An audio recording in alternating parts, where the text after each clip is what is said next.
I escaped from Lubeck maximum security prison, and I cut out of there and got out. That was a miraculous escape. And that was where? In Lubeck, Germany. What was that escape like? I was there, and it was going to extradite me back to the United States, where I still had all these charges and 25 years special parole. And I was cleaning the lawyer's visiting room, and on it was bars that looked like piano notes, or this way to make it pretty, but they was a little bit.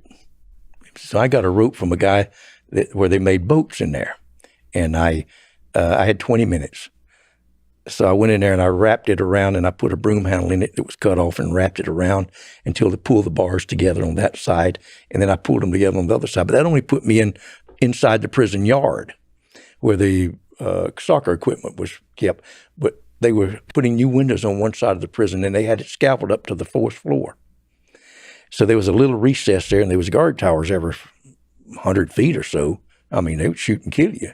So I got behind that and climbed up, holding to the bricks on one hand and the scaffolding on the other, and went to the roof. I lost my shirt and most of my clothes going through the window. I got all the skin off of me. I thought I was going to die. And I was trying to go sideways like this, and finally I got a grip, and the bars let me through and took all the skin off of me. So I got up on that roof, and I have asthma, and I just lay there trying to catch my breath. Didn't bring my inhaler. So with blood everywhere. Oh, I would bloody, yes. And so I got down to the end, and on the end, the reason I did it, they was putting a new wall again around the prison to make it larger. And they had taken all the wire off above the sally port where they could join the two walls together, and I saw that when I came up. And there was a guard, half of like a dome sticking out of that brick building where there's a guard there with a gun, and he'd kill you. I mean, he was surely trained to kill you. And we had some bad people in that place.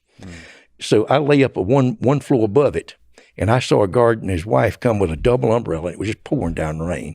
Here I am without a shirt on, bloody, and she had a little boy with him under that double umbrella, and I knew him. And when he come, and she started back from the sally port, I hit the top of that guard tower, bam, with both feet, and I jumped. I guess it's 3 more floors. I jumped. There was a pile of sand, like a cone where they were digging it there, and I hit that, and my feet bared up to the knees, but I didn't fall.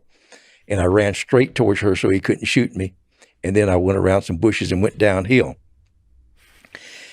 And then I heard blam, blam, bam, bam, blam behind me, and I looked, and that fool woman was in a big old car, and she was knocking down the parking meters behind me.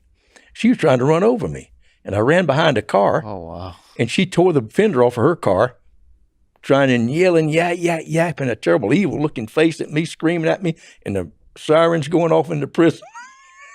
And there was a fence there, a wall, and I jumped up on it to jump over, and it had glass embedded, and I cut my hands and my arms all up getting over that, and I hit the ground on the other side, and it was that muck where some farmer had dug it. I dug in there, and Mari had slipped me $200 into prison, and I had that in my shoe, and I lost my shoes in that mud. But anyway, I got out of there and got to Holland.